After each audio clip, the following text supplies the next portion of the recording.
You are now listening to the Here for the Truth podcast, hosted by Joel Rafidi and Yerasimos. Hey everybody, welcome to episode 85 of Here for the Truth podcast. I'm Joel Rafidi. As always, I've got my co-host, Yerasimos, in the building. Today we have, as always, I know I say it every episode, but an incredible guest with us here today. Hector Combo is quite an alternative and underground research writer and thinker, but his insights are absolutely profound. So hang in there with us for this conversation. Just before we get started, getting close to a final curtain call for Rise Above the Herd, round 3 spots filling up very, very quickly. And we launched September 12 for that 8-week heroic journey. We've had some incredible feedback from the first 2 rounds, profound breakthroughs. You can head to the course website at riseabovetheherd.co to read all about that and discover more. Guys, thank you so much for listening and for supporting our platform and for allowing us to do what we do. We really appreciate it. If wherever you're listening, you can take a moment before this episode starts to rate, review, subscribe, leave us a review. Let us know what you think. It would mean a great deal to us. Without any further ado, here is Hector. Today, for you all, we have Hector Combo in the house. Hector is on an adventure to find his true self and share his inner light. He's an individualist trying to find answers in this postmodern maze of confusion. He produces podcasts, articles, and manages alternative communities. He's been a guest on our favorite podcast of all time, Unslaved, a couple times himself, and what he shares truly is enlightening. And I've myself gained great value from those conversations. Hector, such a pleasure to have you here. I appreciate the invitation. Thank you so much for having me on. No worries at all, man. First thing that I really want to get into here is really the key highlights of your story, the major rites of passages, the real turning points on your hero's journey that allowed you to evolve into the Hector that we see here now. Okay, I will try to be brief and encapsulate it because overall the trajectory of where I'm coming from is you could see it throughout my articles. Essentially, my approach is an existential one, but my life story is projected on my articles and in a lot of the things that I do because I am trying to be vulnerable and also critically analyze myself. And in that reflection, I can learn more through time. And necessarily, I'm not just producing content. What I am trying to produce is the inner essence of myself and actualize it. So, to really, my political awakening was in Mexico as a 7 or 8 years old. I start seeing the tides of corruption, as I call them. And in my articles, I talk about how these patterns they manifest throughout your life, and then they're the backdrop. And in that backdrop, it really colorizes your life path. And if you're not aware, it can beguile you into self-destruction. So seeing the corruption of, my family and my countrymen, it really kind of strikes you as odd that adults don't know what's going on. And at the same time, there was major political upheaval and theft. Suffice it to say, because of that, economic downturns and all these other issues, my family immigrated to the United States. And I had to learn a lot of the things that I talk about. I didn't learn English because someone taught me. I learned it through observation. I did not learn about history, really what is going on behind the conspiracy of history, through a teacher. I actually learned a lot by going through a library and reading about World War and World War II and everything that entails. So in that journey, you start looking at the pattern of how can someone give away their whole life and their whole self to an authority figure, a government figure, a church figure, whatever it may be. And, as I go through life, I actually want to investigate and ask questions. And so I confronted many politicians, such as George P. Bush, the son of Jeb Bush, because demographically speaking, one of the major issues that's going on, and let's be frank, there's a major downturn with humanity. And Spangler talked about how in the end phase of a demographic or a people, they lose contact with history, they lose contact with themselves. And that's what I noticed here as an immigrant. I mean, I've lived in this country, I might as well be American, but I am an American as far as I go with that.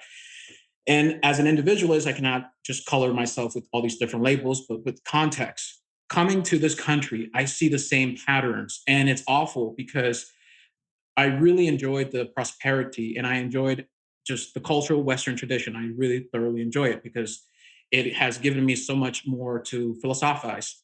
Philosophize. I'm so sorry. The German idealistic issues with Schopenhauer and suffering and being, that to me was like, okay, well, if this whole world is a stage and we see the same people again and again, and the pattern of corruption continues, and according to Schopenhauer, the greatest type of government will be, like an ant colony. That's what reflects us. So I had to do a lot of consideration and a lot of existential thinking. And ultimately, what I realized is the more I abstract my philosophy, the more I abstract my psychology, I am projecting my inner issues, my inner trauma onto the world. See, Mhm. we only project images onto the world. And that's, if you don't go beyond that, you're not going to break the matrix. You're not going to glitch through this conundrum. And I think, metaphysically speaking, the rights that I really kind of woke me up were in my ranch, in my village. I was born in this village called, I can't pronounce it right now because I'm just speaking English. But the main thing about it is you are cleansing your aura, you are being taught this tradition of healing, but it gets so immersed with superstition, it's irrational. You might think, well, if you're doing a cleanse with sage or this brush, well, that's irrational. It's acausal. All right, keep that mindset. It's irrational, acausal. So if you have Mexican traditions meant to elucidate your inner self and your metaphysical traditions of your people, but you're an immigrant and you have no historical context or political context, and you're in another country, you're like in the best role to be an outsider. So realizing that, thinking about my tradition, my people's tradition, and German idealism, and just in general existentialism, what I really did was a reformation of my philosophical self, my the way I view the world. And what I notice is there's a lack of spirit in our people and in all people. And I don't want to label it with colors or whatever. You know what I mean. There are people who are losing they're aimless, they have no drive, and they know it, and they don't care. That is not an accident. That is the creation of a social convention. Okay, so prodding further into this existential, philosophical, political nexus of what is the human tragedy of today, quote unquote, post modernity. Once you actually get into the conversation, there are two distinct camps. And usually, because we don't go beyond our own bias, my catchphrase is going beyond the spectrum, combo, beyond the spectrum, a combination of different approaches. It's not just brute force, I am right and you're wrong. It's more than that. Point that I'm saying is, because we're so enculturated by the social convention, if we really think about the grand conspiracy, it didn't happen yesterday, didn't happen 20 years ago. It was an ongoing conceptual transformation of humanity for hundreds of years. So we arrived to this point where our human essence is under attack, but we're given these techie toys, and we don't actually see our poverty. So that's what my journey has been, really. Details, they're very interesting because I've had a lot of different adventures, but I think the big picture is the most important one. There is something really going on. We should be observing ourselves and we should be reevaluating everything. Mm. When did you like first realize like something fucked up with the world? Like when did you have that aha moment? Okay, this is really personal, and I don't have a problem saying it because it's not my fault. It's not my issue.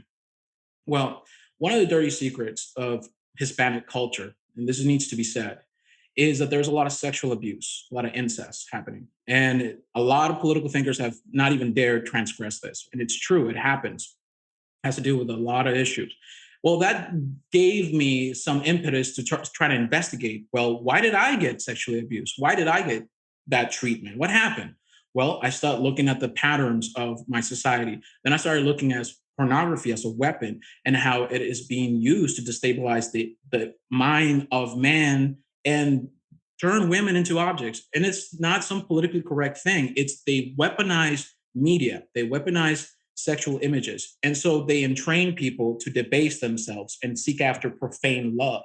So, in other words, we're projecting the worst aspects of ourselves. And then these cretins, these terrible people, they hunt children, innocent, vulnerable children, because they want to feel powerful. So while we do attack or we do decry and deride the world elite, the people around us are even also participating in these things. So that made me think like, holy heck. So it's not just that the authoritarian mindset is a plague in this world, is that there's people who are okay with that and they want to be that. They want to play that role. So that for me was a big eureka, but it took years to get to that point.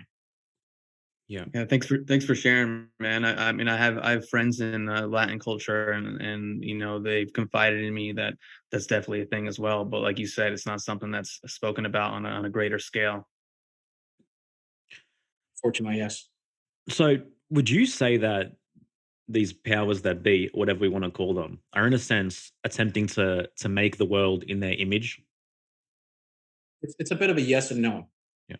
Okay, so if you look at a book named Sacred Fire, I forget the name. His last name of the author is Goldberg, but the book of the Sacred Fire, it talks about the occult primordial rituals of man, and how at the beginning of the dawn of man, how we became this modern man.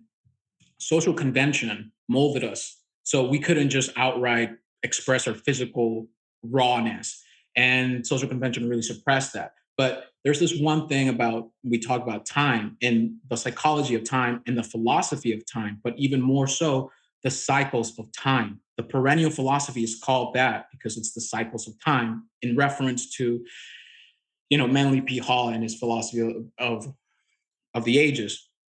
It's kind of the no part is that there are cycles in time. Hmm. Man ascends to the heavens and descends to the pit of hell. That's part of the symbology of the ladder. It's perpetual, and we continue doing so. At the same time, the technocratic elite understand human psychology, and it's no mistake that the primordial rituals of distant ancient times are coming about at the end of the paradigm of this world. So there's one thing that I read in your site, and you were talking about, in essence, I'm just trying to paraphrase it, but in Sure. essence, you were saying that the world that we know has ended. A lot of people haven't received that memo. 20 or 30 years or 40 or 50 years, I say 1970s because that was a critical time, where the world we knew is over, it's done. So what's going on, and this is covered in my 3-part series of postmodernity, is we're in between two paradigms. The end of the paradigm before 1970s was Americana, nucleus of the family, and productivity and actual technological prowess. And Zbigniew Brzezinski talked about how great it was, all the brain drain that they were doing. And so that was their model for the moment. But now that that has collapsed and decayed, not by accident, purposefully, they're preparing us for another model, which is the post-human reality, post-truth world, which people colloquially refer to as Great Reset or some other aspect of that.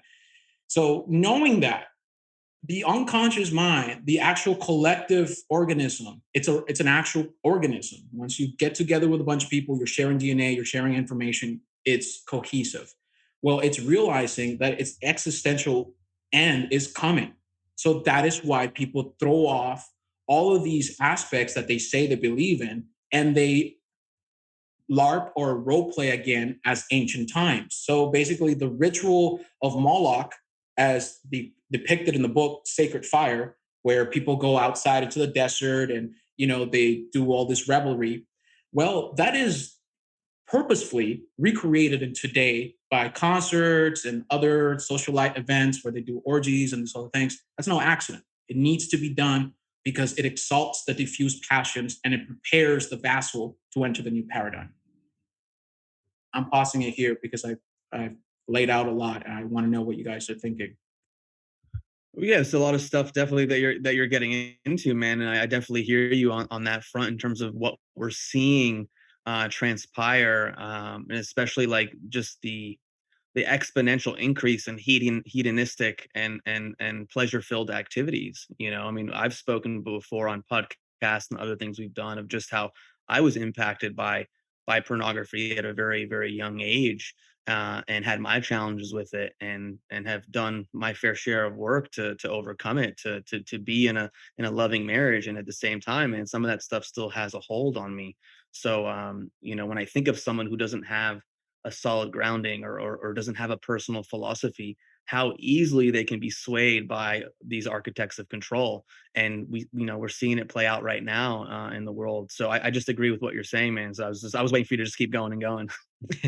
There's more to it, but I wanted to take a brief pause because these things have actual effect on people. It's not a headline, it's not a statistic. The most significant minority is the individual. We're the ones actually transcending through all these things or being personally imprisoned by it. And the issue with pornography is such a metaphysical issue because it goes down to the essence of being. And a lot of occult esoteric traditions call it different things, but you can call it Kundalini, you can call it life energy. But just suffice it to say for this conversation, the essence that we spew out when we pleasure ourselves with these images, there is metaphysical implications. And the latest news, and if you didn't know this already, the biggest conglomerate of pornography is MindGeek, and they have massive chapters of pornography. And it's the latest court case. This is from the court complaint, not word by word, paraphrased.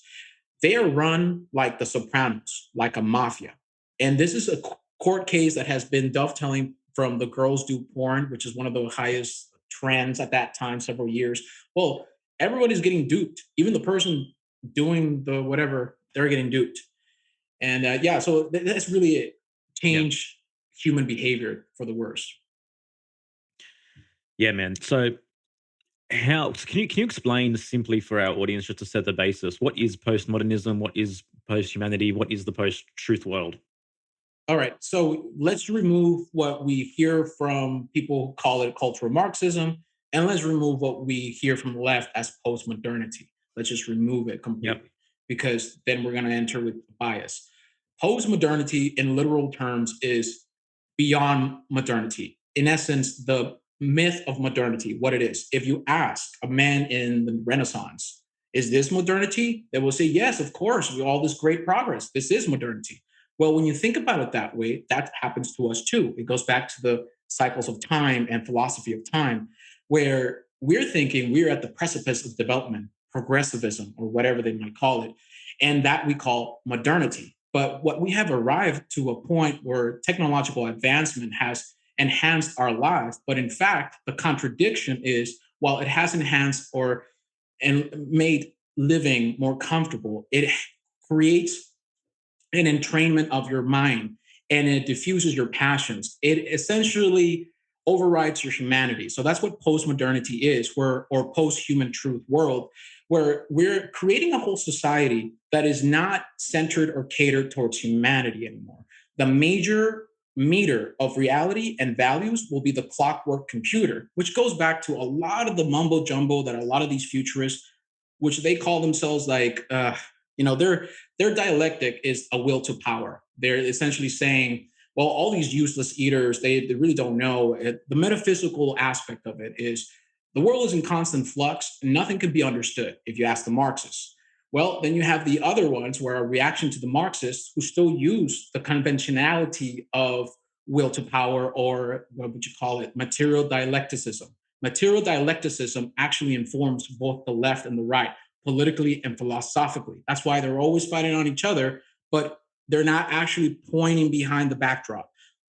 In a word, what it is an override of human essence. That's what it is. Anything else outside of that, it's somebody else's bias that wants to get you a uniform. Yeah. So in this world of postmodernism or post-humanity that's either here or already looming, how does one, in your view, hold on to their passions and cultivate passion and become an anchor for the true essence of what it is to be human? That's the time, worth the times. This is the best times to actualize the inherent passion of your life. It's amazing.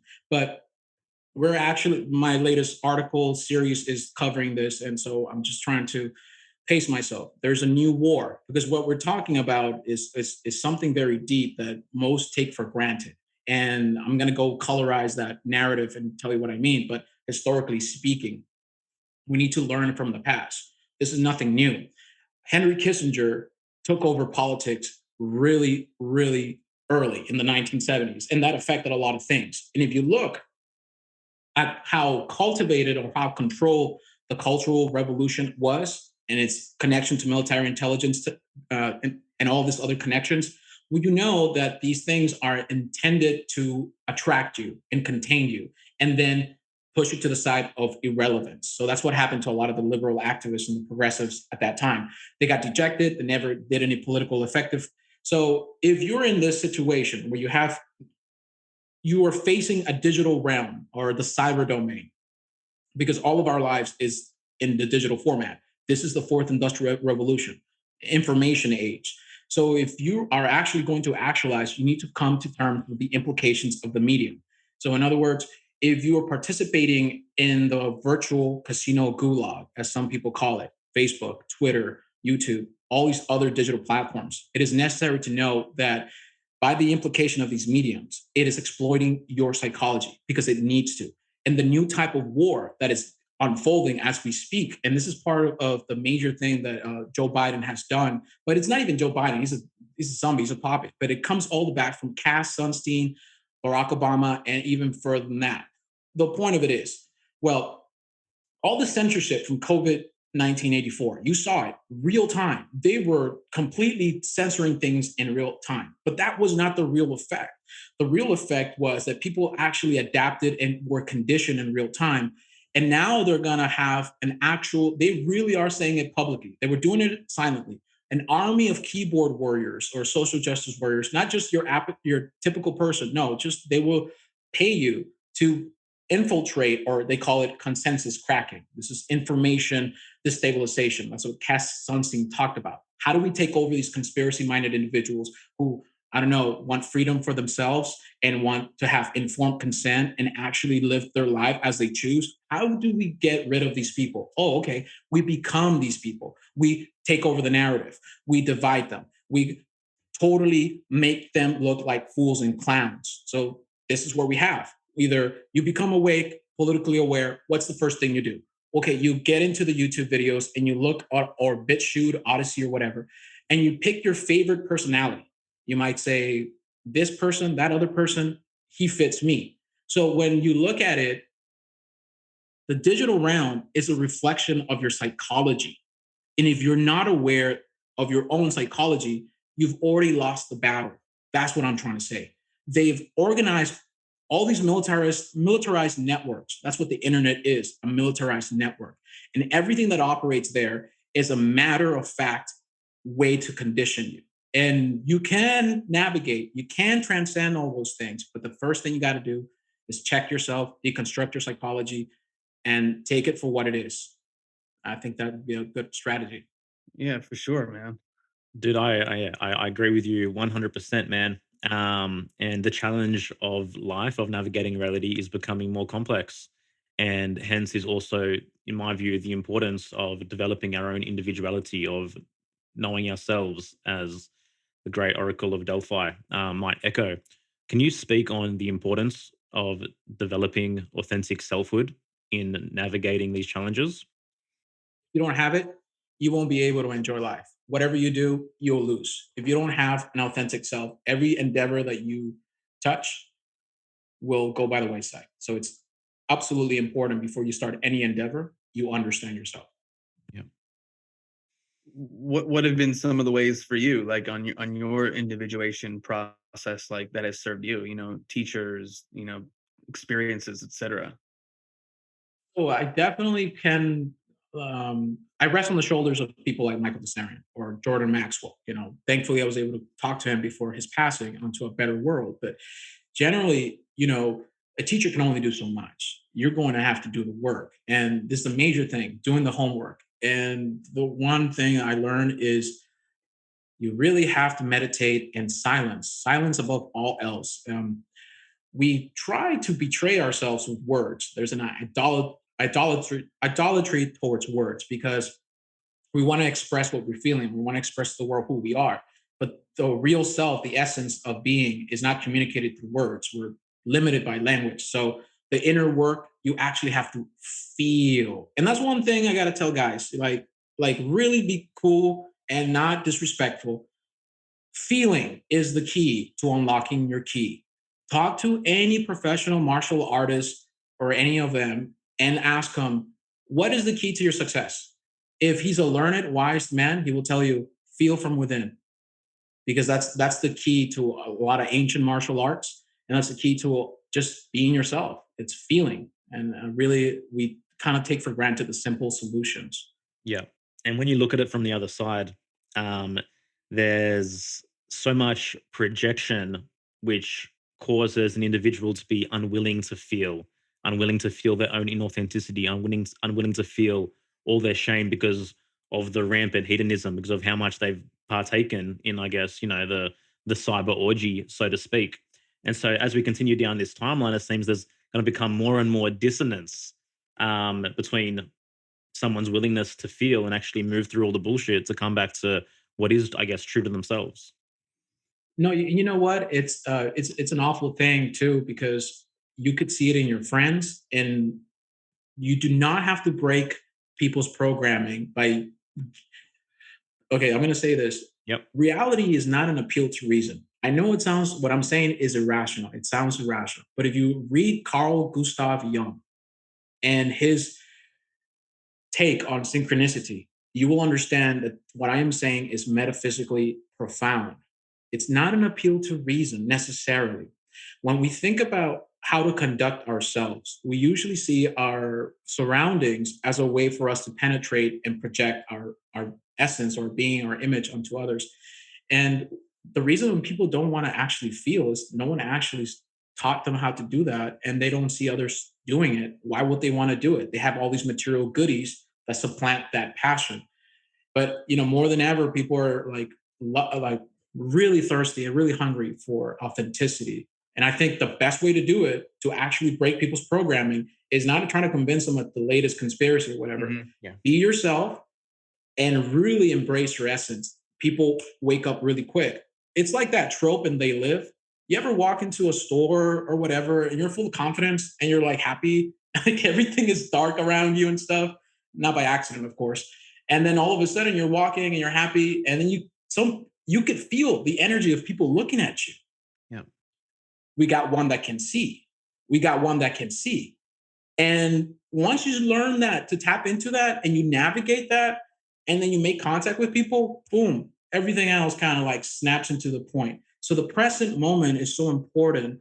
And to navigate it, synchronicity is important too. So I think that's such a venue of that has not been talked about, how you can really just engage with people at a relationship level and still be able to decondition them without using a lot of word food. Yeah. 100%. Yeah. Yeah. Yeah, for sure, man. And back to the feeling thing. I totally resonate with you on that front. I mean, it's definitely, when I think back in my life, and what had the most impact on me in my own personal journey and individuation process was really getting into deep somatic work. I got into really deep physical work. Getting into the work of Wilhelm Reich and other related teachers, of just going like, wow, okay, I can sit here and I can read books and I can do all this stuff and I can philosophize and I can think about things, and yet at the same time, there's this intelligence that's going on. There's pain, there's trauma that's stored in my body, and when I was able to bring things up that had been repressed, to be present to hold space for, to lay down in fetal position for 30 minutes weeping with snot coming out of my nose with no story attached to it, because there was this depth of blocked energy, of sensation, of emotion that I had no way to access outside of being outside of the body. That was transformational to me. And so it's like, when I think about people and they're just going from one thing to the next thing, and they're in that external world and they're moving from pleasure to pleasure, or work or device to device, and it's like, do you feel your feet on the ground? Do you feel the subtle sensations in your body? Can you feel like, oh wow, I was just outside and the sun's shining on me, and the hairs on my neck like lit up, like that level of sensation. I think what we see around us, this deadening of society, is people have gotten so disconnected from their bodies, in that sense. Yes, they're out there and they're in this sensual world and they're pleasures, but like, it's different. You know what I mean? It's like, oh yeah, you sit there Yes. jerking off to porn all day and eating food and going to orgies and partying all night. Like it's not what we're talking about. You know, you Oh talk my about God. sitting in meditation, like sitting there with yourself on the couch, you know, like allowing the feelings to come up without, oh, let me go to the next thing on my phone. Let me go to and I said this as someone who, listen, I'm a product of this world. I use my devices more than maybe I would like to, but it's a process. But when I think back to the challenges in my life, when I think back when I grappled with porn addiction, it was like, well, what's that thing that's happening in my body that like instantaneously, and before I know it, I'm like sitting there like jerking off. You know, it's like what is that existential angst? What is that thing within me that wants me to take this habitual action? Can I sit with it? Can I go, oh man, this is uncomfortable. Like, I don't know what it is. Like I might want to move, but can I not even move with it? Can I not even try to fidget? Can I just sit with it and allow it to bubble up and to fucking like rock my world, you know? And that to me, even now, I go, okay, Yerasimos, like fucking just sit down, close your eyes, or not even close your eyes. Look at a fucking tree, relate to the tree as I'm feeling my own body, as I'm feeling the sensations and the tingling in my hands, as I'm feeling the sweat underneath my armpits. You know, like this level of nuance and sensation that like you bring this up to most people, they're like, what? You know? I sure do, man. I sure do. There's so much philosophy in the body. You know, metaphorically, I call what you mentioned, what you described as an exorcism, you know, not in the traditional sense, but I mean, like, seriously, because the body retains so much trauma. I think bioenergetic exercises also help, you know, Mhm. and these somatic exercises help you realize that while your mind is still moving on to the next thing, you know, I got to go do this, I got to do that, your body is still just frustrated and full of impatience and stuff. And I also want to be fair here because I've been criticizing men. There's also a balance to it.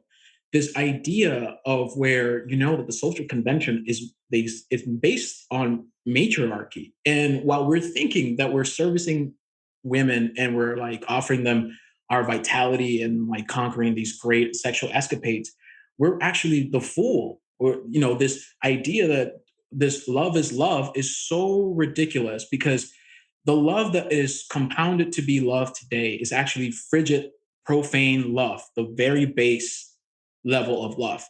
Find an American woman who can treat you like a man and lift you up and take care of you, not like a baby, like a man with respect. There's a very, very rare nowadays, and it's not an accident. It's to do with the social convention. And so these we're participating in it too. But obviously, it's good that we can come to terms and say, no, that's not what I'm doing anymore because I understand myself and I understand my being. But at the same time, there's other people participating with us too, and it doesn't make them less culpable. I think we just project so much blame, not us here in this conversation, but you know Mhm. that outside of this conversation, well, it's men, well, it's women, well, it's this, it's that. It's like, well, let's look at ourselves first, you know? Yeah, man. I mean, I think that's where it starts. I mean, we probably say this over and over again. A lot of people have been through a lot of shit. You just shared and opened up a little bit about your story, and you can sit there when you were younger. You can sit there and be a victim to it, and there's nothing wrong with. I mean, being a victim. Like people are victimized, but then what do you do with it? You know, do you spend 30, 40 years like living and making choices from that trauma that you haven't decided is worthy enough to look at, you know, and to deal with? And I think what you talked about before, and Joel and I speak about this, is the ground is so fertile right now for people to really discover their essence and to do the deep inner work. I mean, I'm receiving calls and emails from people. The work that we're doing in our group coaching program, people are like done with it. You know, there are people that are like, man, I've been through these relationships. I'm attracting the same person over and over again. Like in the past, I would just blame them, but fuck it. You know, the common denominator is me. What am I going to do about it? You know, like I want to change. I want to be a different person. I want to grow. I want to be a better example to my children. I want to be a better son. I just ultimately want to be a better person and feel joy and feel bliss in the fact that I have a body and that I'm here and right now, you know, experiencing life. You know, and I'm excited by that. Even though the world is fucking insane and crazy and all this shit's going on, there is also like that element of society where people are fired up right now. They're fired up to do the work. They're fired up because they see that there's an opportunity to really like evolve to a certain place and create this life that I think they could only dream about. Dreams are important, and I think it reminds us of things that we need to really imagination, man. It really Mm, expanding the imagination. I think we're so constricted. It's no mistake, just to kind of externalize the conversation. There's no mistake that just American movies in general, because we're based on I'm based here, are just tripe again and again and again, a copy of a copy of a copy of a copy. That's not a mistake. That the whole architecture of American structures, buildings is gray, it's dull without any colors and everything. It's no mistake. That's just a resemblance of how devoid of human passion we are and how okay we are with it. And I think once we start dancing to the way of life, people are going to catch on. And you're right. They're coming across and they say, hey, well, like, I actually want to live. I don't want to just, yeah. carry it over with this stuff. And you just need to be the walking example of it. Like, yeah, we can read the books, yeah, we can teach people, but man, if you're walking around lit up, like you mentioned before, if you're walking around lit up and fired up and healthy and your skin's glowing and you're excited to be and you're grounded, you're not fucking like pseudo spiritual, like I'm an ascended master, but you're like real, man. Like you're real. You're talking about like some deep shit. You're talking about the stuff that lights you up. You're just a real human being. People are like, yo, fuck, man. Like I want some of that for myself. That's what Yeah. I found, man. And I'm not sitting here saying I'm like this fucking like enlightened person that has all the answers, but like, man, like fuck, I love life. I love who I am. I love what I'm doing. I love that the three of us are here right now having this conversation. I have deep respect for both of you, and life is fucking awesome. Exactly, exactly. And really, you can find a way to kind of mess with people gently, of course, because I got to tell you, as I already understand myself, my archetype is that of a jester, and Mm, so my name Hector, I hector people with these just annoying things that I do, but I do them because of pleasure, because I find it funny, I find it humorous. I mean, there's so many things that people kind of like just kind of beyond, and right underneath their nose, they kind of forget about like reality. That's the awful part where we escape reality and we only find the inner reality. No matter how far we escape, we tend to go back to the inner reality. And if we don't take care of that, that's where everything is like, oh, this is ugly, this is bleak. It must be them, it must be them. And then there's someone ready to give you a solution. That's the awful part. Some people do act like vultures and they take on the misery of others. hmm Yeah, and I love what you said before about imagination, man. Because my view is, what is an expanded consciousness and a more integrated being, an individuated self than that. You know what I mean? Like the more you know yourself, the more parts of you that you have access to, the more you can imagine, the more you can see, the more you can accept within yourself, the less you have to project out onto others. And so, imagination is key, man. Right, right. And I think that's what people should be exercising in general, individuals. People, just as a word, can mean anything, but individually speaking, practicing your own imagination is like creating life. You are Mhm. expanding life. And I think it goes back again to this philosophical thing I'm putting forth in my writing, where it's like, you're not necessarily just a happenstance. You're not just a reaction. The world is not a constant flux of irrationality and weirdness. You create life with your essence. The very possibilities that are the backdrop of your being, once you actualize that into the world, you're creating that reality. And that is the most beautiful thing. You're penning your own existence and no one can take that away from you. I think that's a major contention of these powers that shouldn't be. They're trying to penetrate that space and take over humanity's imagination. Yeah. Mm, The thing is, most people are scared to tap into that. Most people are scared to be great. Most people are scared to imagine and to think that it's actually an actuality that's possible in their life.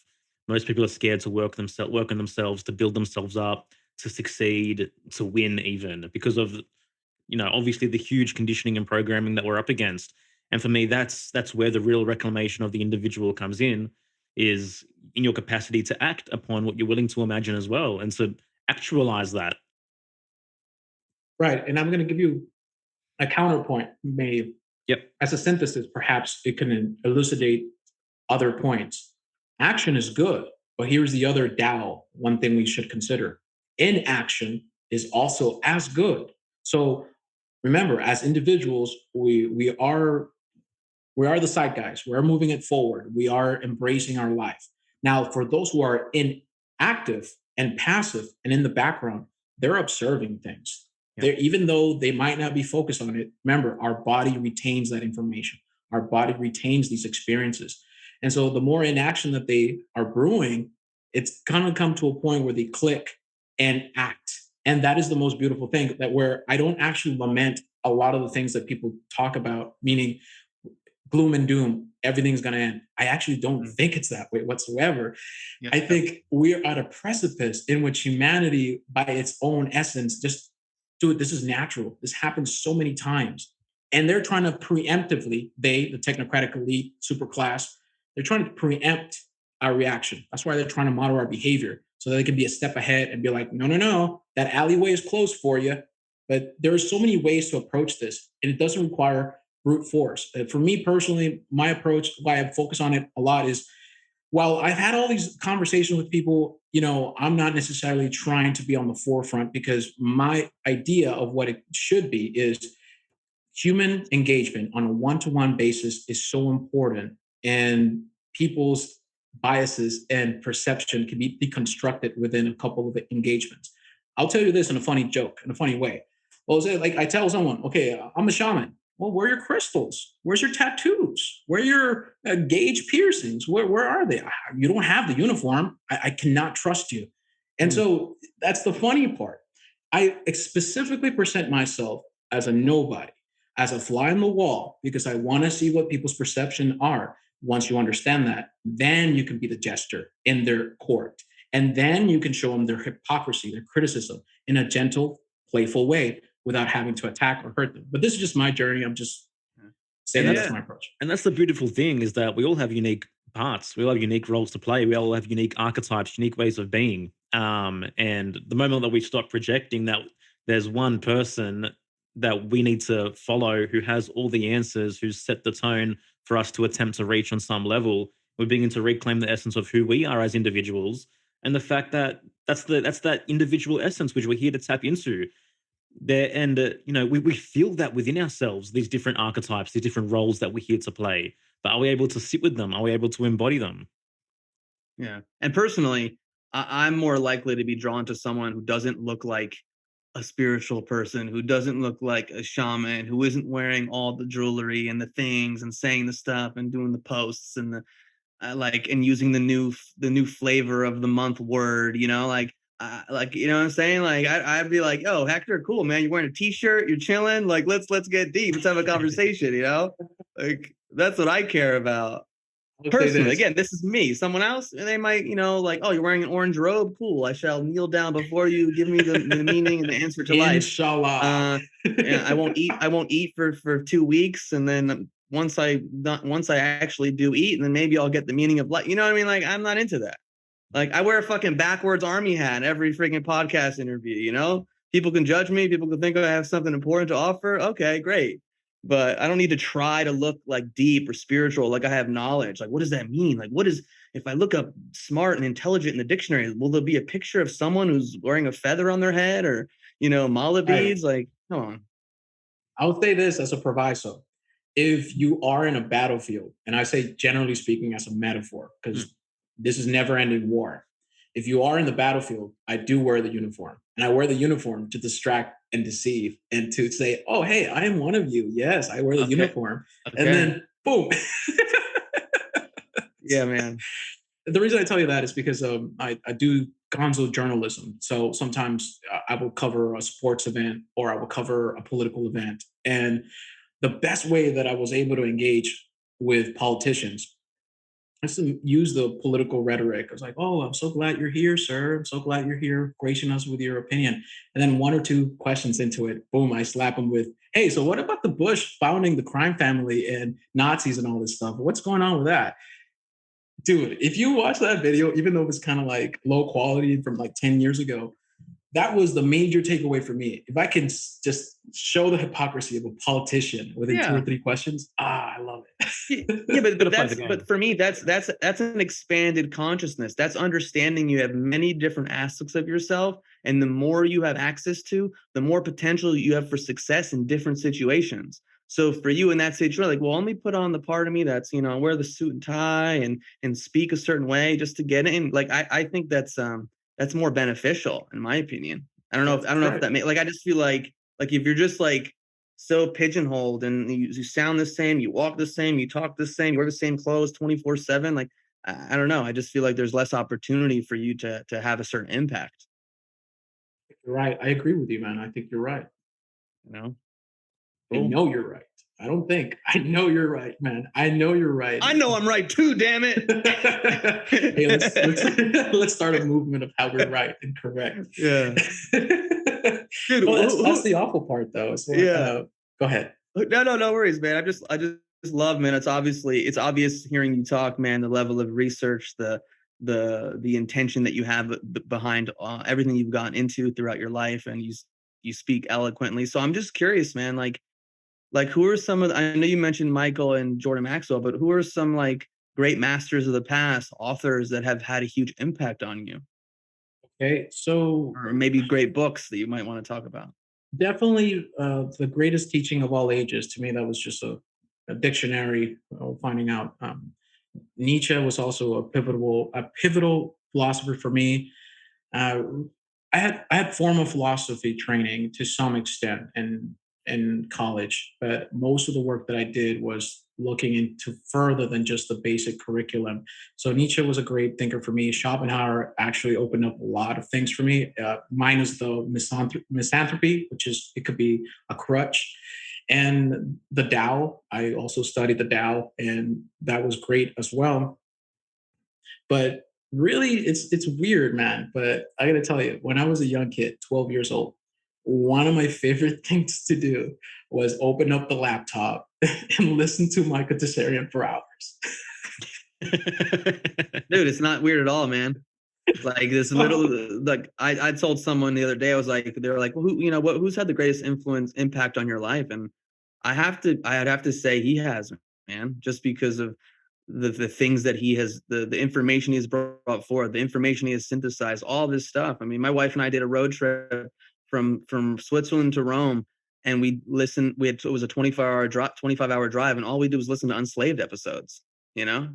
Hopefully a good So time. so it was a great time, but because it's like you think about like an individual who has synthesized a lot of material and who's able to present it in a way, like, to me, that's just like, man, that's just fuel. Like I just get so excited by it. So anyways, I cut you off because I got excited because this I podcast know. It's cool, man. wouldn't have existed without that man. Like my wife and I were on his show talking about somatic intelligence. Joel saw it. He reached out to me. We realized we were brothers, and we had a deep passion for truth and knowledge and wanting to share that knowledge. And here we are, man, like 16 months later, 85 episodes later, doing our thing, having a conversation with you. And, you're dropping some knowledge, you're dropping some wisdom, man, based on your experience and your education. And like, this is the shit that lights me up, man. Like, I get excited. You think I'm going to go out to a bar and get fucked up all night, smoke weed all day and do all this shit? Nah, man, like I'd rather just talk about this stuff all the time. I intuitively knew something was cooking. I can tell you this because when I read a book, I really want to delve into it. And Carl Gustav Jung's synchronicity, I've been pursuing that train of thought for a while. And because I'm trying to work on my own and create most of my work, I give it a pause. And now I've been reading Michael Tessarian's articles. And synchronicity is a lot of the stuff he's been talking or re-examining with William Blake, Spangler, and others, and especially his series on personalism, are literally coinciding with what I'm doing. Your story about how you met this friend because you went on his show and it created this family, this growing connection. Well, that's exactly what happened with me too. And so, what I've been intuitively feeling, I don't know if this is by accident or intentional, but thinking how there's big brains in this conversation and in that community, I honestly think we're the nascent network growing in the background because after I did my whole podcast, I met someone who's a lifelong brother as well, and we're building something in the background. So many great things are happening, and I'm super excited. So this confirms it too. Cool. Yeah, man. Me too. I'm excited. There's, I mean, one thing that the one thing that I've definitely learned from that man is the fact that there's no coincidences. Um, Mm, you know, and as we discussed in our previous podcast with Michael as well, intuition is such a misconstrued concept. But you've touched on this a couple times, so I'd like to get a bit deeper. What is Carl Jung's take on synchronicity? Okay, so it's difficult to encapsulate it, but what? Let me just explain it this way. To your point of what people believe intuition or synchronicity. So people would say, well, I see this number 5, 6, 7, repeat it. It must mean something. Yeah. Well, they don't actually understand the philosophy of time or the qualitative nature of numbers. You actually have to read the science, the history of science, and how they see numbers as quantity and quality to understand how that has completely changed the perspective of how people see time, themselves, and synchronicity. So with Carl Gustav, what he was talking about is that coincidences or synchronicity is irrational and acausal, meaning they exist above our linear sequential time. And when we consider that the space, our inner space, is more to do not necessarily with mathematics. So a lot of philosophers like Spinoza and others, they imagine that the external world matched the internal world, just like there's space outside with the geometry and all these other abstract forms like Plato. Well, philosophers at that time, 1700, 1800s, believed that there's also an internal space, and that internal space was geometrical. Well, the difference with Carl Gustav Jung, I like saying the whole thing, so excuse Yeah, me. please. don't Going worry. to him, well, you actually have to deconstruct all of that, and you have to get rid of all of that in order to arrive to the point of irrational coincidences, because irrational coincidences are significant beyond even our understanding. We think in sequential past, present, and future. And when we try to fit a coincidence or a synchronicity in that timeline, we're doing it injustice because it's not about that. So, in my opinion, from just reading his stuff, is that the seasons of time allow for certain ideas, allow for certain activities. And when we actually connect to that transcendental time, we can guide ourselves through these irrational acausal activities or phenomenological activities that have no real explanation. All is mine, but your personal experience qualifies that coincidence. It's not the number, it's not some guy in a book. You yourself have to qualify that experience. It goes back to what we talked about, how your soul essence creates reality. It's the same thing. Your soul essence, once it's actually intuitively connected to transcendental time or the overarching essence of time, then you're able to guide yourself with these irrational, acausal, phenomenological things. And that's, I mean, for me, that's my current interpretation, but it will continue to grow. Mhm. So, in other words, if it's irrational, it's acausal, but it has a meaning to you, and you're the one creating that meaning, then it is synchronicity. Looking at a clock and it says 555, and I'm thinking this thought, that's not synchronicity. That's your linear way of thinking. So that's a big difference. I think may help people understand what synchronicity is. But I mean, there's so much more to it. I Yeah, hope I can explain it all. I hope that gives you some idea of what I'm talking about. Definitely. yeah, yeah, man. Joel, you can say something.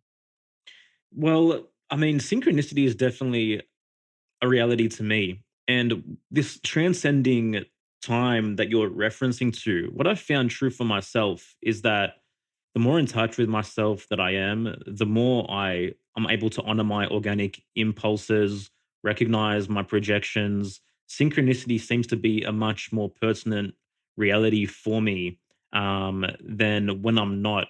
So I think as we not that we can, but as we begin to shift or exit the linear construct, so to speak, we exit short term gratification. We start thinking bigger picture. we let our imagination guide us, and we truly honor ourselves on that journey, then what I've found is that synchronicities, as I've said, become far more rampant than not, just from personal experience. I'm gonna hit a key thing that you just mentioned. Yeah. It's connected to metabolism. The internal world is connected to your metabolism. So the mind, your experience is connected to that. So consciousness has a lot to do with many things, not just your mind, but your physical body and your transcendental essence. So what you're saying, I agree with it. I don't think we have a disagreement in that. I think what you just said explains it better. In order to actually understand it, you need to personalize it. That's the best way to actually understand the meaning. Personalize it. Yeah. Mm. Like no one can deny the serendipitous moments of reality. Like you can't deny that there's something pulling you or calling you in a certain direction, and those signposts that just somehow present themselves along the way, and like without any other possible explanation.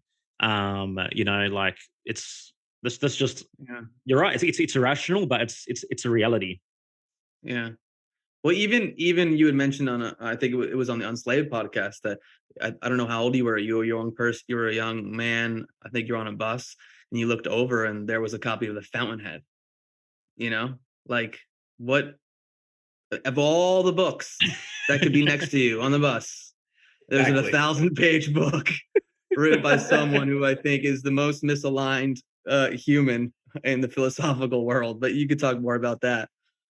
Yeah, when I saw that book, it opened up my world, and I prefer that book, and instead of Atlas Shrugged, I prefer the Fountainhead. A lot of people love the Atlas Shrugged, but I prefer Fountainhead. And when I saw that, I was like, wow, it opened up a whole world for me because it's really went into further into individualism and how it really relates to the world around us. And sometimes, the mob is beset against us. They really just see us as tools. And I was like, hey, that sounds like familiar to me. Yeah, for sure. I want to ask you this, going back to the topic, and we can come back on that, Joel. I know you were going to say something, but I'm just curious, like, because like You're gonna reference many. Ayn Rand and not let me say anything. Come on, All bro. right, yeah, go, I'm go, joking. you I'm go. joking. I'm joking. We'll go back to Ayn Rand. But I've had so many experiences in my life because we were bringing about circuits. We're talking about synchronicity, where like I've dreamed about someone and then I've woken up to an email from them, or I was in New York City when I lived in New York City and I had a thought about a person and the subway doors opened and they walked right out, like shit like that. Or like I thought about a movie and I pressed a channel and that the movie was playing. Like, I mean, that's happened hundreds of times in my life. What is that from your Okay, perspective? great. Awesome question. Thank you for asking that question. In our tradition, what we call that in Mesoamerican tradition, that's called dream bridging. Dream bridging. So it's this phenomena where through meditation, you're able to, telepathy is real actually, but it's not what we think. And I'm going to give you different examples, trying to give you not just one outlook, but different outlook. For example, ancient Chinese martial artists refer to as radar fighting, where you're able to understand all your surroundings and you can predict what the next move is. So they call it radar fighting. Well, for us, it's this idea that you exist throughout all these different times. So there's this article where I say it's titled Time to Redefine Ourselves. And hopefully people will look into it. But it's very simple. The idea is because there's these all these layers of different time, once you're able to transcendentally or metaphysically go beyond just the short-term metabolic drives, eat, party, party, party, you kind of are able to tap into these things. And once you're able to do that, you can practice this thing called dream bridging. And the CIA has so many projects on this. They've actually confirmed it several years, but it didn't get so much fanfare because there's so many bad things happening that people don't care if they can astral project and actually you know influence the material world. So this idea of dream bridging can be practiced, but the lab is the subjective experience, your qualifying experience. This is how you do metaphysical science. Your lab is your experience. So before you go to bed or before you try to dream or whatever, and if you get some thoughts, dreams, persons, places, names, once you do that, you are interconnecting two different quantum possibilities. And actually, scientifically speaking, they've analyzed the mind, the neurochemistry of the mind and the neural networks of it. And they've noticed that there are quantum states. There's quantum spookiness here in the brain, in the mind, but the mind's above the brain. So that means that if you're able to meditate and connect these phenomenological different experiences that are acausal, irrational. Well, I just went to this place and this bus and this book was there, and all of a sudden it changed my life. What does it actually mean? Well, what connection do I find there? That is the important part. Finding that connection and focusing on that connection and meditating on the connection, you will continue increasing the frequency of this phenomena. So if you're interested, research into dream bridging. That'd be something to look into. Cool. Thank you. Joel, do you want to go back to Ayn Rand? Yes, please. Let's go back to Ayn Rand. I'll talk to you about Ayn Rand too. What can I possibly say about Ayn Rand, man? Like, I mean, to me, that's just another serendipitous encounter. And this really speaks to, I guess, this whole conversation of one thing leading into the next thing, leading you to the next thing, you know? Michael Tessarian led me to Yerasimos, and that led me to Ayn Rand, and led me to read Atlas Shrugged, and pretty much fucking blew my entire world apart, you know? For the first time in my life, I was able to actually recognize the greatness within myself. I was able to recognize the virtue of productivity, of rationality, of being purposefully creative, of not compromising, of not holding back, of not having to subdue myself for the people around me who aren't really willing to meet their potential in the same way that I might be. To me, like, she just cleansed my entire life, unlike anyone else. Really, that's my starting point for Ayn Rand. Right, standing against the crowd to me. Well, you like Atlas Shrugged, and I didn't mean any disrespect by I've saying read that. both. I've read both. I can relate to both. Yeah, I just stopped halfway. It's like, no, I'm going to go back to Fountainhead. No, but the one All right, thing let's go. was, You have 10. Each of you have 10 reasons why one book is better than the other book. Go. No, I'm okay, kidding. number one reason, the lovemaking was more passionate. Okay, there you go. Nice, amazing. I'm sorry, but the Atlas Shrugged lovemaking scenes. I read the ones in Fountainhead. I was like, no, this is not good. Of course, this is just jest, but this is just jest. But in reality, really, the main takeaway was like standing tall against the crowd. So we originally talked about demographics or people, and I didn't want to make it into like these people, that people, that people, but the spirit of a people. Well, the spirit of my people is generally collective. Yep. It's very collectivized because of many historical reasons I'm not going to go into. Main thing is I would always stand out. And that's one thing that really bothered me. And reading Fountainhead made me realize I don't really care. What effect does it have on me? If I actually followed their influences, it will make me miserable and I would not be happy. So the hell with them. I don't care if I'm to this, I'm to that, whatever. That's their business. I'm going to do what I need to do for myself. I love that book, man. Yeah. Why do you, we'll talk on that, but what is it that you think makes you different? Like where, if you go back to your family in Mexico and maybe you're sharing all the things that you're doing and they're just like, all right, whatever, they're not interested, or they're just like, you doing what you do and living how you live reflects to them their unlived potential. And so most people don't sit with that and can sit with that vulnerability of, oh, maybe how he's living is right and how I'm living is not ideal. And they don't want to live with that. So they dismiss it or they judge it, they ridicule it. Like I've always been so curious of like, what is it that causes a person to be like, yo, I am willing to challenge all my belief systems. I'm willing to stand apart, to rise above the herd, to go against the teachings of let's say my church, or go against the teachings of my parents, or just like, what is it, like soul evolution? Is it your astrology? Is it your human? Is like, I'm just so fascinated. Like, what is it in a person that's like, oh, the last 2 years, like the like February 2020, like scam, and then someone else is just like, what do you mean? No, we have to do what they tell us.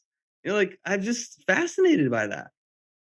To answer your question, the reason is that I had a very, take it for whatever it is. I had a very paranormal early childhood. In my village, Aguadulco, which is outside of San Luis Potosí, which is the capital, and it's St. Louis, and there's so much more to it. There's Masonic, there's a lot of things going on over there. Anyway, when I was a young kid, I had an apparition and I saw a beast-like creature what archetypically is known as the devil. But in my village, because we come from the mountains, we had open space. So most of my childhood I spent by myself, and I would spend going through all these different alleyways of thought and ideas, and certain weird events kept happening. That is what gave me the resolve of being able to stand on my own. It's that I'm actually obsessed with a good story. I actually want to know the spooky stuff that's going all around. Art Bell was the major thing for me. I wanted to know all that spooky stuff. And the more I try to do it and share it with people, I realized it killed the magic because they didn't see it, they didn't believe it, they didn't know what I was talking about. But just through all these trials and tribulation, I kept on questioning it and challenging it.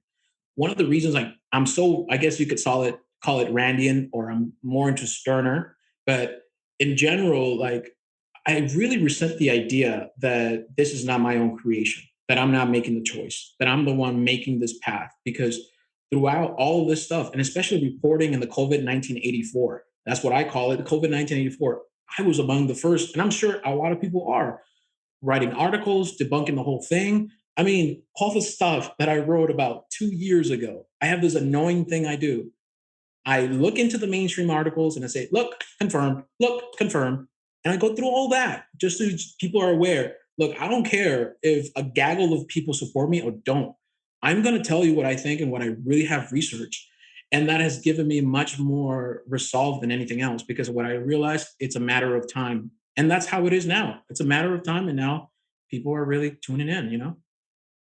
To me, like that period, that was like the last time where I felt any drive to like try to save people or convince anyone of anything.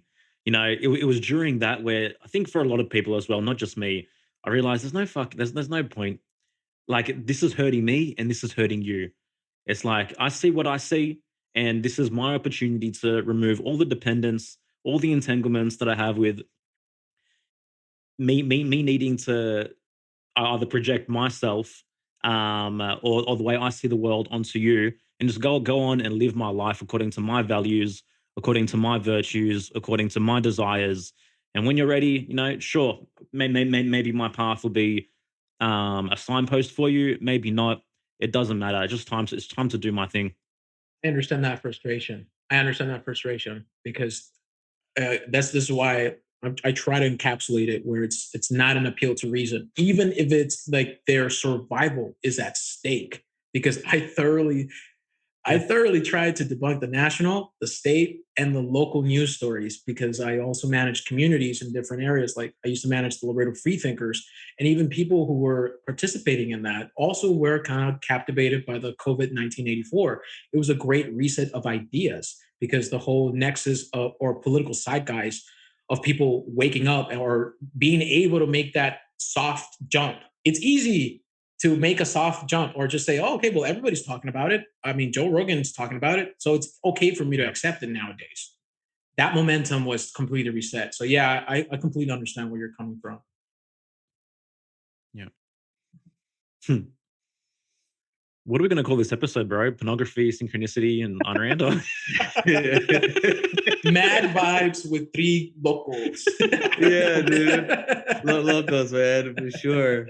You gotta kind of be crazy in like the good way, to live this life, to choose this path, to like to walk the Siddhartha road, to like to look inwards, to look in the mirror and question like who you are, why you are, what you do, like again, like that. These are the things that have always fascinated me, definitely more so as I got like older. Once kind of like went to college or left college, I got really into like the fuck am I here like for? Like, what's my purpose?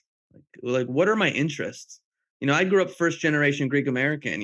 I'm very blessed. I had loving parents that came to this country with nothing and worked and provided. And like most of the kids I grew up with, man, like, and I got love and respect for a lot of them. I don't really talk to many of them, but like they just kind of like I knew they had greater dreams, and then there was something that kept them. Either like they were bribed by their parents, or they were afraid, or whatever the case may be, and they just kind of chose a different path. Doesn't mean they're not happy doing what they're doing now, but it's just like I had to leave the nest. I had to go on a different journey.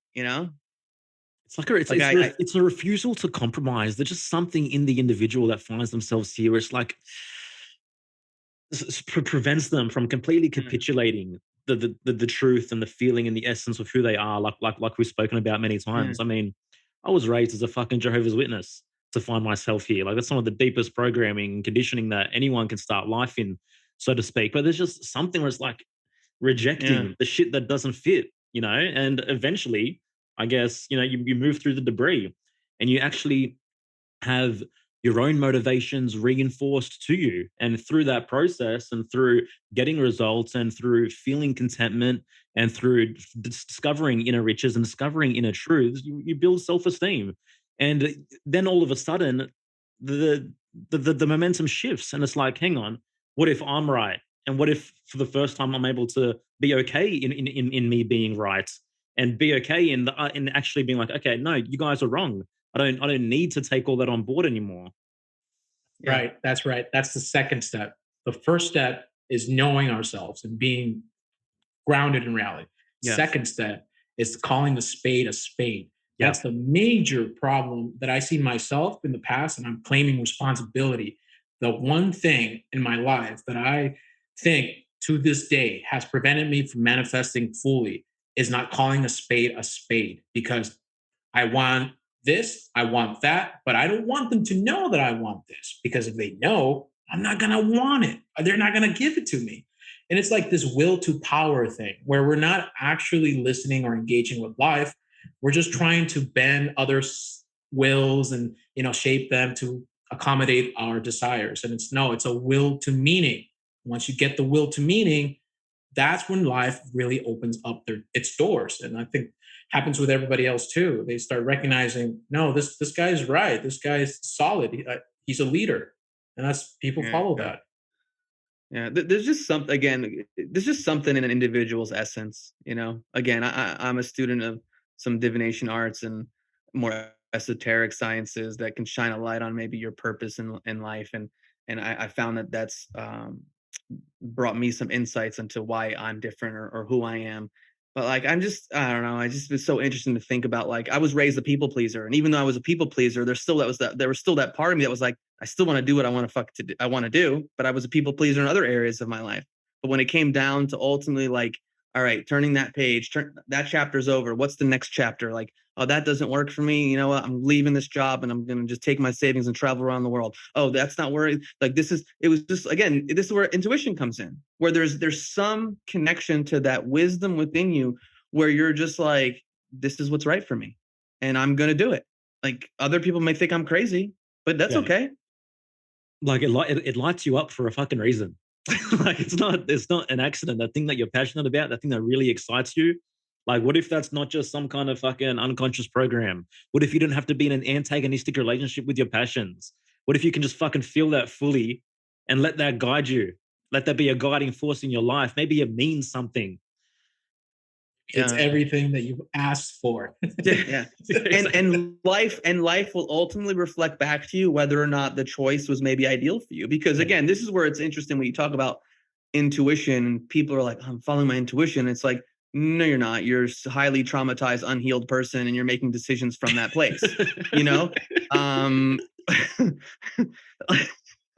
like I'm not trying to be a dick, but like look at the person's life. It's a shit I show. was going to Like say if something you've worse. been I'm glad following you're your saying it. intuition and you've been following your intuition over and over again. Your life's shit, your relationship shit. You hate your career. Like maybe it's not your intuition. Maybe it's something else. You know. So because I feel like the proof is in the pudding. Like what is your life like?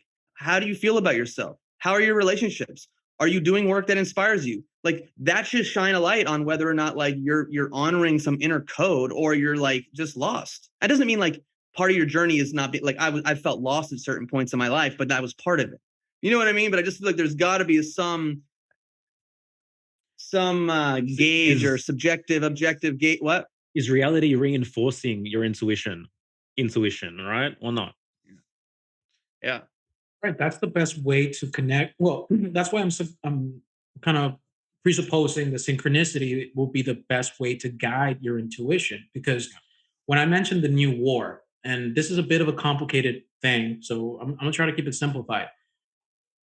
The artificial intelligence in the cyber domain picks up all of your ideas, all of your thoughts in real time. It's deconstructing your personality in real time. They have a psychological profile up to date. So they understand sequentially what your activities or your choices based on your past habits and desires, what you're going to do.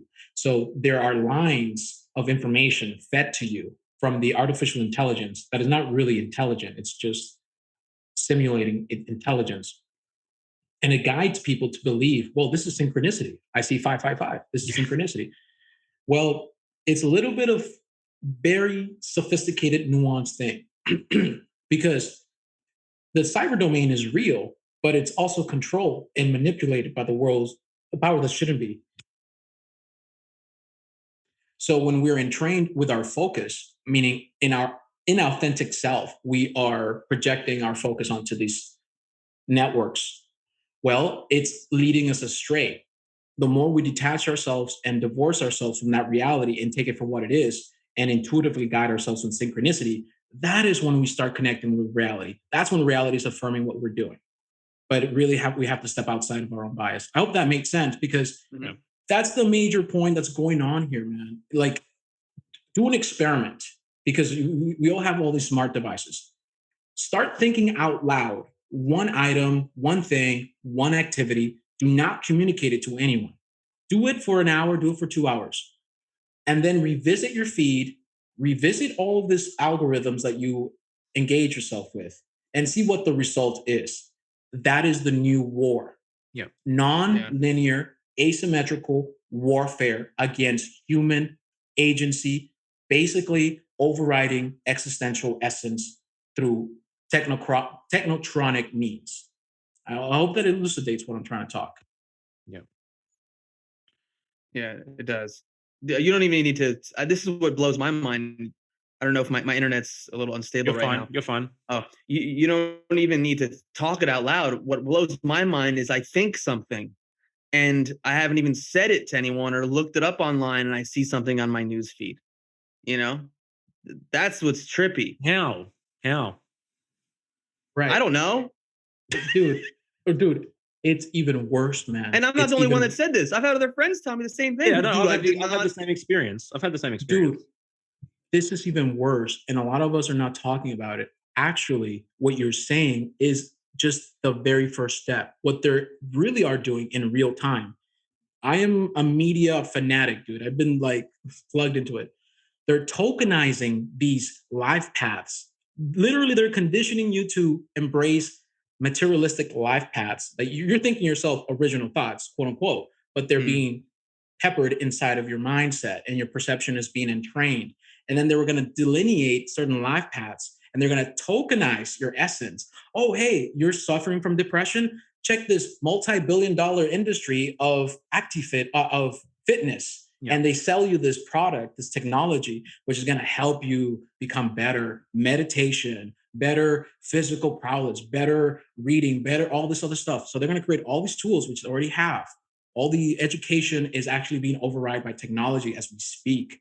So they're going to actually enhance, quote unquote, that's what they're saying, enhance your reality, your individual essence with artificial intelligence. That type of war is very different because in this hyper real or post-truth world, no one's going to know what the terrain is because the whole mapping of reality has been completely fragmented. And that is the battle that we're facing because you're going to hear a lot of people agreeing with you saying, yeah, of course, but check this guy out. He just came out of nowhere. He has all these followers and he's really hitting it hard. Go talk to him, go see him. And then you think, oh, yeah, they're part of the solution. Oh, no, consensus cracking. They're doing it in a grand scheme and it's automated. So that's why I say cautious with entering these conspiracies. You really have to check your own psychology. Andrew Tate comes to mind immediately when you just said that just then. Guess what I was saying it. I've never even heard about this dude until 2 days ago. Yeah, neither. Exactly. Dude, yes. And it gets even, my God, dude, it's a whole industry because, okay, not only Andrew Tate, man, like, I don't want to insult people's holy cows because one thing is doing your homework and the other thing is pretending to do your homework. Many people don't want to do that. They want to be part of the conversation without actually doing research. So that's why they go into Andrew Tate. That's why they go into all that. And also the psychological malfunction. People don't have fathers, dude. There are no heroic masculine fathers. The only ones that there is are these contrarians that if you go deeper into their networks, guess who they're connected to? The military industrial complex. Guess the same operators. And I'm going to mention this name, Roger Stone. People take it for granted that this individual is a sexual deviant. Okay, why is it so important? Because once you actually analyze the dark triad, if you go into my articles, I mentioned the anti-hero and catharsis. All these movies portray the dark triad, the Dark Knight. The Dark Knight actually was instrumental in bringing about the police brutalization, meaning it allowed for people to accept it and suspend their disbelief. They're doing this on purpose. Same thing with these contrarian networks. It allows for people to suspend their disbelief. They're telling me something I already feel. I am angry. Oh my God, I need to subscribe. And then we're powering up all these different networks and all the valuable conversation, the actual engagement that gets ignored. So I'm not participating in that. And I'm so glad you invited me so I can continue building the conversation. Yeah. And like this to me is why Rand is the creme de la creme for dealing with today's age, because she taught you the greatest lesson of the 21st century of how to value your own life. And if you value your own life, if your value system is self-chosen, your life path is not going to be hijacked by any of the bullshit that we're talking about, because your motivation is going to be based on what's required for your life in the moment now. You're not going to be pulled by anything else. You're going to use rationality, you're going to use reason, you're going to ground, embody, and realize what's the thing that I need to do next if it's true that I value the self. Right, man. You need to be selfish with your own experience above all else. Not that it's a solipsism, like you exist within your own self. No, it's like you understand that you're the author of your reality. Yeah. Giving that away to anyone else betrays your dreams and corrupts your imagination. And that sublimation of the self will eventually just lead you down, descending down the ladder of divinity. And it's awful. And I see it frequently, but people can escape that. It's just a matter of being, feeling. That's the key. Yeah. What do you we had someone on the last episode, Etienne de la Boetie too. He's Squared. that's square. Yes, two squared. This is nom de plume. He wrote a book called Government: The Biggest Scam Ever. He's a voluntarist. Like, what do you think is the solution moving forward? Like, do you believe there's a role for government? Like, what are your So I mentioned thoughts? Stirner. So that should give you a clue that I am an individualist. Yeah. You may not know this because I didn't put it in the, in the notes, but I've cross-pollinated left libertarianism, right libertarianism. I have attended Acapulco and I've had interviews with James Corbett. There's journalism in Mexico, corruption and lies. So I've frequented anarcho-capitalist, voluntarist, individualist. The solution to a lot of these things is understanding what the historical context. One of the major criticisms of American libertarianism, personally for me, I'm writing a book about these other issues that I've experienced for years, done a lot of activism with these individuals. They're great people. There's nothing wrong with them. I'm just trying to color something. The historical context is missing. So a lot of the young types, young males, they go towards libertarianism initially because they want to rebel and they want to do certain things that are typically hedonistic and they usually don't check their psychology. So the major conversation that is happening in voluntary circles, and I'm telling you this because I'm participating and networking, is people understanding their own psychology. So that's the beautiful part. While we were doing this work, and I don't say to people where I come from or what I do, everything is interconnecting where people are actually reflecting and knowing that. And so that's what the voluntary circles are actually thinking and talking about, like people from New Hampshire, where they're mentioning, well, okay, so all this tyranny keeps going on, all these issues keep going on. What's preventing us? Why did the libertarians fail the test during all these other political venues and all the issues? Well, they're not actually considering what they're dealing with. They're not actually engaging in life. What they want to do is just propagandize and be commingling. But the solution, you asked me, instead of just criticism, the solution is divorcing ourselves from these networks that are corporate established venues and establishing a decentralized network of communities where not necessarily there is a panacea, but if we really think about freedom, what it is, if we think about market dynamics, well, everyone has a choice. And reality, remember Ayn Rand, you can ignore reality, but the consequences of reality, well, you cannot do that. Well, that is what you need. You need all these different networks of people actively engaging in reality as professional adults and creating a marketplace of ideas, a marketplace of productivity, and actually create a business. So if you say you're anarcho-capitalist, you need to get out in the market and start producing things. If you say you're a voluntarist, you need to understand peaceful parenting. You need to understand these things. Without that, there is nothing else. So these are major solutions. Government as it is right now, you have to see it as a conduit, as a venue of power politics and be real about it. Libertarian Party is not the same as a libertarian ideology. And so there's all these different stray cats who want to bring about this new idea. And there are many people who are doing a great job. And I'm participated in some of their venues, and I'm not going to name the names. I think people just in general could get the idea of what I'm talking about. So in other words, being real, having your own friends, having your own family, having your own conspiracy. And if you're going to participate in politics, you need to understand the venue, the battlefield. I talked about the battlefield. My major political activism in Laredo, Texas, where a man was shot 80 times by the sheriff's department. He was a schizophrenic man. And I was like in the middle of a police reform. And I thought, okay, this is great. This is great.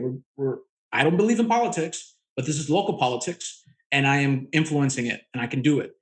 Well, who you surround with, who you politically activate yourself with can be your own detriment, could be your own downfall. So if you're doing politics, understand what it is and understand how limited it is, but you need to have a multidisciplinary approach, a heterodoxy. And that's one thing I kind of do not agree so much with voluntarists or anarchists is that they usually are very rigid ideologically, meaning they think they know all these other things, the praxis of it, meaning taxation is theft and all this other stuff. But when it comes to their individual personal life, there's a lot for them to do. So we're doing the work, we're building it up, and I think that's going to be part of the solution. I hope that explains it because I wouldn't want to go away without just talking a bunch of fluff. It does, man. It kind of reminds me of a thought pattern I had a while ago where like a lot of these people that seem to want to reject tyranny in the world still accept and project tyranny in their personal lives within their homes, but unless you're dealing with it on the local level, how are you ever really going to affect any real change externally? Yeah. Can't leave consciousness at the door. We've heard many times. Right. And there was a good project, Conscious Resistance. If people are interested, they can look into that and they can understand that creative resistance and spontaneous order is necessary to derail the materialistic dialectic of society. And the local level, I mean, really, that's the best venue for us to really start taking over. If you're not taking over your own life, you're not going to be able to take over anything. And you really have to exercise your influence over this world. Yeah. Like, just very straightforward. If the enemy is globalism, isn't the solution localism? Right. But we must be cautious. Yeah. Because the issue that happened between Brexit and what's going on right now with the European Union, they present us this localization or this separation of powers. But because the military industrial complex, here's the blind spot of anarchists, libertarian, voluntarists. They think that the private marketplace is actually free. They don't see that it's actually controlled. Both the public and the private partnership are taking over society. And so usually they don't question corporations. They don't question Elon Musk. They usually don't question a lot of these individuals that are participating in the global hegemony. But yeah, I think in general, if we reclaim our existence, everything will explain itself. Yeah. Hector, what's the best piece of advice you've ever been given in your life? I'm sorry, man. I'm embarrassed. I didn't really receive the best advice. Look, I'm not trying to be vain or prideful. All of the stuff that I talked to you about, I learned it on my own. Yeah. I didn't have a father. I didn't have a leader in my life. So I really cannot answer that question. I'm sorry. No That, that, apologies that at all, that's man. that's an answer. That's a very legit answer. What's the single most life-changing book you've ever read out of all of them? If there's one, you had to put one on a pedestal, what would it be?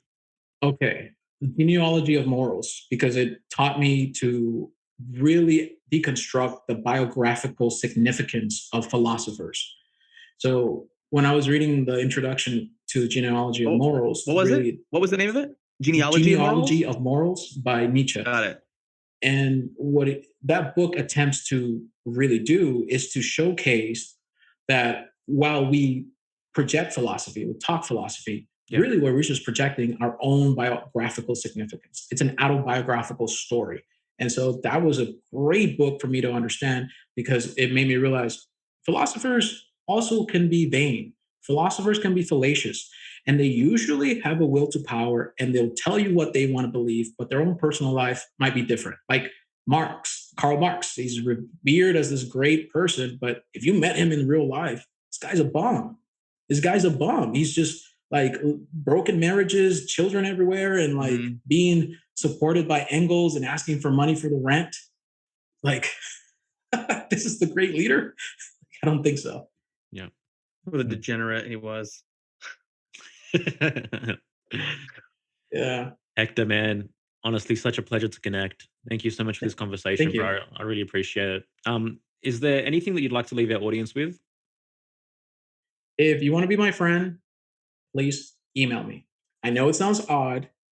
It really is a social experiment. If you want to be my friend, just contact me. Some weirdness is going to happen. I know we emailed you for the podcast, but I'm going to email you separately, man, because I want to be your friend. Yes. There's a conspiracy afoot. That's why I say that. Cool. We'll put Hector's email in the show notes here. And the last thing I want to say, I am reformatting my website. You will find most of my work at hectorcombo.com. It's taking me some time, but I'm in a transition. So you'll find articles, podcast videos, all these things from different years and in preparation for an upcoming book. And that's what I am working on. So if you are interested in these ideas and want to learn more about it, please contact me and follow with me. Incredible, man. Yeah, thank you so much, man. I think our audience is definitely going to dig, who you are and what you have to offer. So anyone watching, check out Hector's website for sure. Big brains only. Yeah, big brains only. Well, they may realize right away what size of brain they have once they start reading your 3-part thing. Well, look, I don't know. I might read it, be like, I'm medium sized. I'm joking. Okay? I know, dude. I'm fucking around too, man. No. I know we have to end it. I'm just saying, look, I meant it more like, come on, come hang out. No, we don't conspiracy. We don't have to. No, I just want to we have a little time, man. I just want to ask this: the importance of humor.